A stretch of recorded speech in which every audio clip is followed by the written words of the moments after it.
The Dave Hooker Show. A presentation of Off the Hook Sports. Objective insight, expertise, top guests. Available on YouTube, Apple, Spotify, and the Off the Hook Sports app. Download now for free. Also available on offthehooksports.com. I compute and obey. Now to Dave Hooker. Ready. All right, here we go. Tennessee with a win. Welcome, as we appreciate you joining us. 45-14 and a bounce back from that. I wouldn't say devastating, but definitely a hurtful loss to Florida. Let me just start with Caleb Calhoun, the one, the only, and be sure and check out coverage on offthehooksports.com with postgame columns from Jimmy Himes, Josh Ward, Caleb Jarreau, and Caleb Calhoun. So, Caleb, what did you think of the Vols in the 45-14 win and the bounce back game against the UTSA Roadrunners? I thought Tennessee showed a new element to their offense that, quite honestly, Dave, you and I had not really screamed for, but we had been saying for a while they need to show, which was that Joe Milton in the run game needed to happen. That 81-yard touchdown run by Joe Milton honestly completely changed the entire way Texas San Antonio was going to play defense in that game. Or UTSA. Apparently, they like to be called UTSA. By the way, credit to UTSA Twitter. They compete with Vol Twitter. For a small school, they were really good on Twitter. I got to give them credit for that. I didn't realize that. It is funny how you talk about how one play can kind of change the tone of the game. Usually we talk about a play, at least second quarter or second half, but that one play did kind of change the way I think UTSA felt about their chances. They had to play a perfect game and Tennessee had to play a down game for them to really threaten. But yeah, and there were a couple of other things that I would add to that. I liked the shovel pass. I liked the screen passes, and people want to tear the screen passes apart. But listen, you got a group of very physical, athletic receivers. You've got defenses that are dropping back, unlike last year when Tennessee surprised some people with their downfield passing game. They're trying to take those away. So I like the underneath stuff, and Tennessee needs to get better at running the football to draw some of those defenders up to the line of scrimmage. I really enjoyed watching this game because I feel like I'm understanding what Josh Heupel is figuring out with his offense. That a little more option, like you mentioned as well. I enjoyed watching the game because I feel like Josh Heupel and Milton are getting in sync together because he's a different quarterback than Hendon Hooker was last year. Yeah, and that's what people have to understand. And I think it's funny. There were two aspects to this offense that make that clear. There was one where he needed to be more like Hendon Hooker, and that was that 81-yard touchdown run. Because as you know, and as I know, Joe Milton has been way too hesitant to run the ball in this system. So what have teams been doing? Let's just call it out what they've been doing. They've been playing a very soft coverage, but they've also, if you watched Florida last week, they were cheating in the middle on the defensive line, which made it really hard for that vertical rushing attack. Well, if they're going to cheat on the defensive line, Dave, quarterback needs to keep it and run with it every time. And Milton did that the first drive. That's a touchdown. What do they do the next two drives? 2 9-play drives. One ended in a touchdown. The other ended in a missed field goal. Why was that key? We've talked about this. We talked about this at the beginning of this year. I don't mean this season. At the beginning of 2023. And you said this right after the Orange Bowl, which was that this offense was going to have to be more ball control with what Milton does. Well, that's exactly what we saw in this game. Now, keep in mind, it's against Texas San Antonio. I do have some negatives to point out, but I will say I think, at least for now, similar to what I said about the Clemson game, the clock is somewhat reset with Joe Milton, which is okay. You can't just cheat and sell out to certain aspects if he's going to be willing to run and if Heupel's going to stay patient. And that happened in this game, and you got to give them credit for that. Yep. And let's share some comments by Moondrop's Beauty. Beria, Offense looked better, but Joe has got to hit the passes that he missed, worried about the defense. All right, let's talk about those. And your avatar alone makes this show a lot better looking with me and Caleb Calhoun.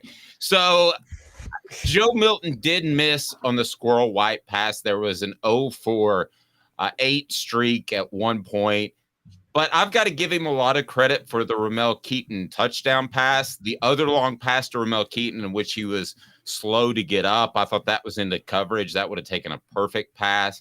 So, yes, there are streaks in which Joe Milton seems to go a little bit cold. But again, I think that's fine-tuning. I feel a lot better about Tennessee and their chances to be at a championship level after this game than Austin Peay. Yeah, and let's talk about where those misses came. Those misses, and the worst, by the way, was that red zone overthrow to Squirrel White. That's an elementary throw that a quarterback has to make, right, Dave?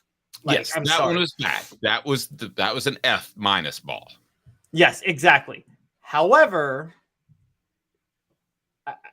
I don't want to pile on harder than I did on Friday, but that came after Joe Milton did get banged up and got hurt because of, Dave, let's call it what it was, a whiff by Andre Carrick. An absolute whiff of a block that should not be allowed if you're going to start in Power 5 football or even Division I football. The worst missed block in the history of me watching Tennessee football that I've ever seen. Okay. I think you said that about John Campbell in week 1. But anyway. No, John Campbell made a mental error where he cut one way and he got beat on the, it wasn't like a spin move. This was a whiff of a block where Andre Carrick just got beat. I'm sorry to pile on, Dave, but you got to get him out of there. You got to get Andre Carrick out of there. I don't think you have anybody else to play at this point, but Cooper Mays needs to come back. We know that. He was stressed again, and we'll see when he comes back. The other point that Moon Drop Beauty brought up is, and I hope you're subscribed. Like and subscribe, by the way. Portions of the program brought to you by the Hemp House, and I'll tell you about that. Also, the Herald Group, we'll get to that. She also brought up worried about the defense. There were basically 2 drives in which UTSA showed up. Here's why I'm not worried about the defense is, Caleb, you had a new quarterback in there. They probably did some different stuff. He was also a lefty.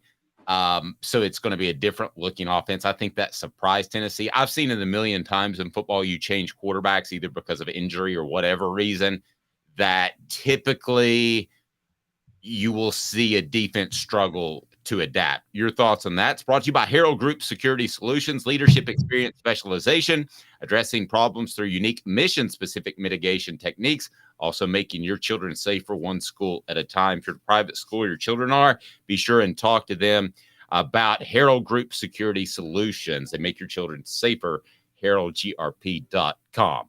So your thoughts on that, Caleb? Tennessee's defense. The only thing I will say this about Tennessee's defense is that their open field tackling is now, and I know you talk about it's not part of what they focus on. It's not what Tim Banks focuses on. It's more about a vertical attack to throw the offense off their game. But the open field tackling is an issue, and it is a concern. And it happened again with UTSA in this game. And I thought that Florida run, remember the run they had to score a touchdown to tie it up last week? Well, not really tie it up because they missed an extra point, but to effectively tie it up, was based on a horrible open field tackling. That happened in the third quarter for Tennessee in this game. It did, but there were just 3 missed tackles at the end of the day. When the game was in question, there might have been one at the very, very end, but just 3 missed tackles. So I don't have a huge problem with it. But again, this is UTSA. So we've got to take everything that you and I say, we've got to grade it a little bit. This is not a very good football team. Want to get to comment from Roto22. Awful game management by Vols. Joe could have gotten seriously injured, and they just leave him in when the game wasn't even in question. Come on, Roto. You just wanted to see Nico a little bit earlier. I did too. I thought he would run out there to start the second half, but he did not. I thought Joe Milton played a little bit longer than he should have, especially considering the knee. But listen, if you had any question whatsoever that Josh Heupel may make a change, that should answer it. because you've got a backdrop, Caleb, to say Joe had the knee injury. We ran Nico out there to see how he would do. The game wasn't in question. You've got a perfect excuse to go out there second half and run the offense just like you normally would. They didn't do that. So I'm going to stand by what I've said for a long time. Aside from injury or a horrible performance, Joe Milton is your starting quarterback for the rest of this year. And I mean like 2 or 3 horrible performances in a row. No, and Heupel's playing the long game for a few things. One, he's playing with Nico. I've talked to you guys for a while about Nico's health and his size, and he needs to get bigger. I'm not going to pretend I wasn't scared when he got his face mask grabbed at the end of that game and thrown down. I'm sorry, but like, you're already scared seeing that. There should have been a penalty because of how small he is. Joe Milton, whatever you guys want to think, Joe Milton has the team. This is his team in the sense of the players want to play for Joe Milton. They respect. Amen. Thank you. That's my column that's on offthehooksports.com right now. That's basically it. He's part of the leadership group that is going to guide this team to make a change. Even if you said Nico's a tick better, even if he was, to make a change could destroy team chemistry. It could. And by the way, not just for this year, because there's going to be players on this team next year. And how are they going to feel? And I'm also going to say this. Guys, some of the issues y'all saw with Joe Milton, you saw on one drive with Nico in this game. And one of those is, I'm calling out names again, okay? Because I just love calling out names. Dante Thornton dropped a perfect pass from Nico on a quick slant that killed a drive that you could tell Heupel wanted to get a drive going for Nico to try to get his feet wet. And he couldn't because Dante Thornton dropped another pass.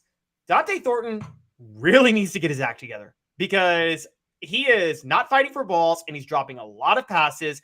And by the way, Oregon just blew out Colorado today. I was right. Dave was wrong again when it comes to Oregon, Colorado. Just want to point that out. But they're not missing Dante Thornton and they're not missing him for a reason.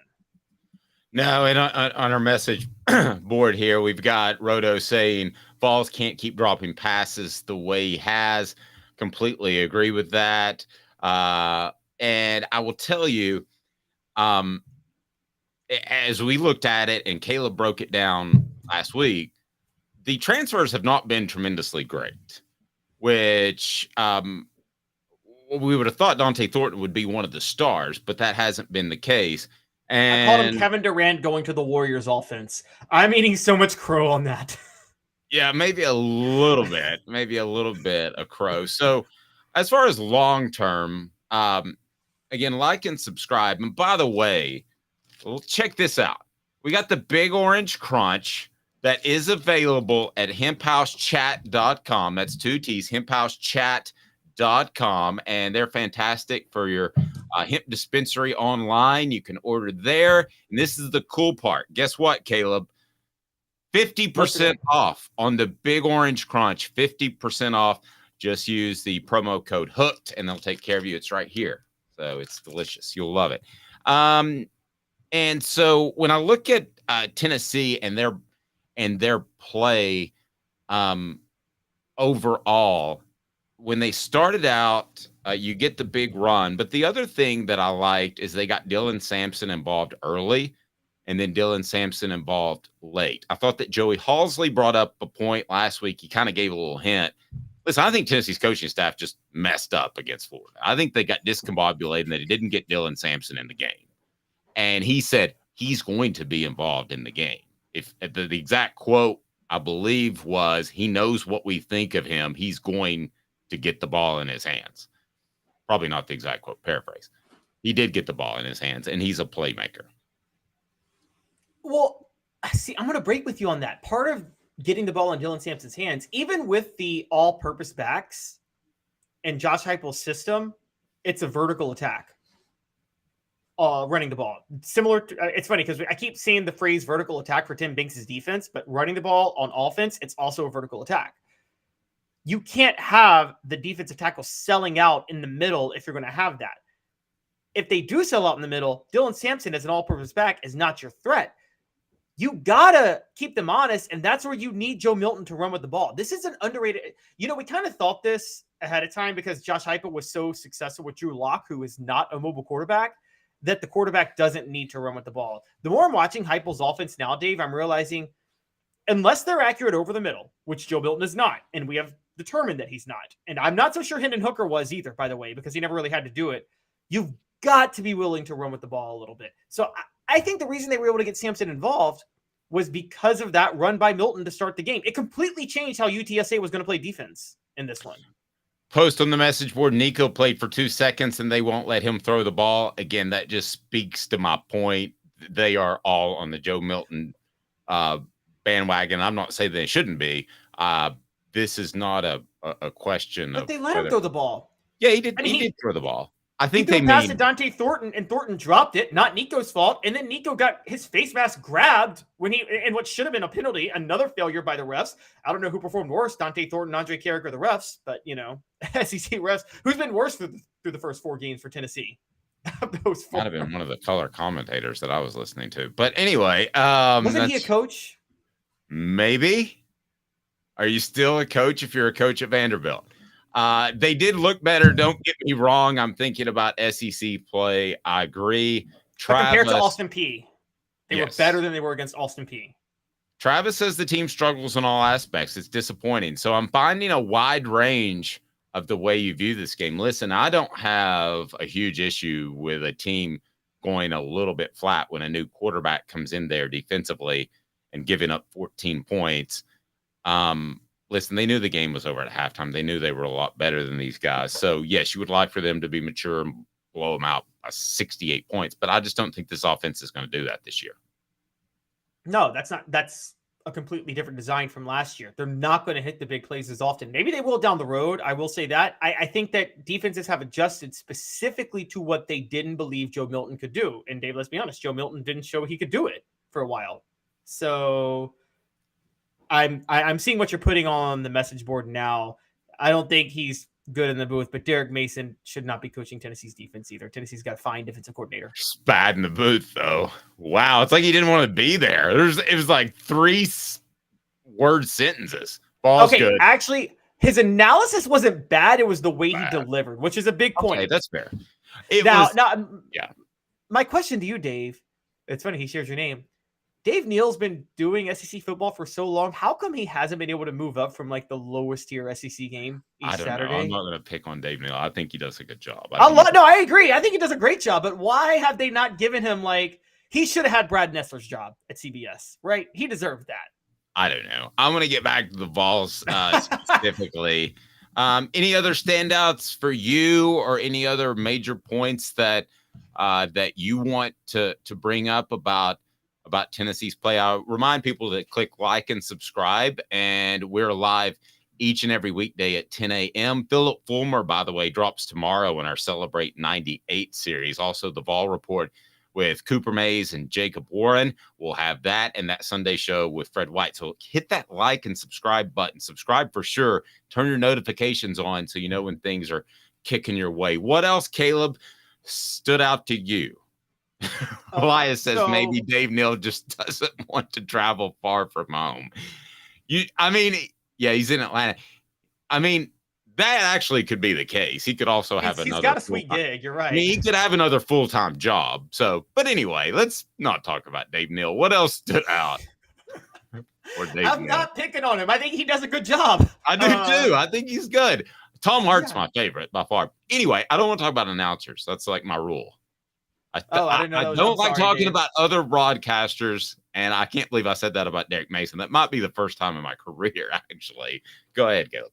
Guys, Dave is just biased because Dave Neal's name is Dave. Okay, we're just going to get that out there. But I will say that Davis, then I would be biased. So what I will say is that don't freak out about special teams tonight, guys, because there was a big mental error with Cam Selden trying to make a play on a ball, which was really stupid. That happens sometimes. You'd rather have it in this game, Dave, than you would in an SEC game. So you're fine with that. Charles Campbell missing a field goal. It was a 52-yard field goal. I can forgive college kickers missing 52-yard field goals always. Yeah, you've said that before, and I think you're right. Yeah, they should be automatic in 40, hit or miss from 40 to 50. And I can live with missing beyond 50. Not NFL should be automatic up to 50 and hit most of their 50 or beyond field goals. But college, I can live with that. I can't live with the Clemson kicker today who cost me some darn money by missing a 29-yard field goal to win the game. And I'm sorry. How come I lose money, but he gets to keep a scholarship? That's just not fair. Caleb, South Carolina coming up, and this should be a revenge game for the Vols, I would think. And it's interesting, our message board. Some people are encouraged, some people discouraged. I find myself encouraged. So I guess it's a glass half full, half empty. Depends on which day you catch me. But he's Caleb Calhoun. I'm Dave Hooker, the Big Rap, brought to you by our friends at Apparel Group Security Solutions and the Hemp House. Again, the Big Orange Crunch, 50% off.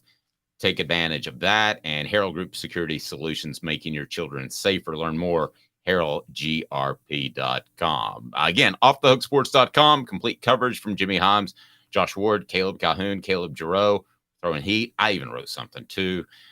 For Caleb, I'm Dave. This has been a presentation of Off the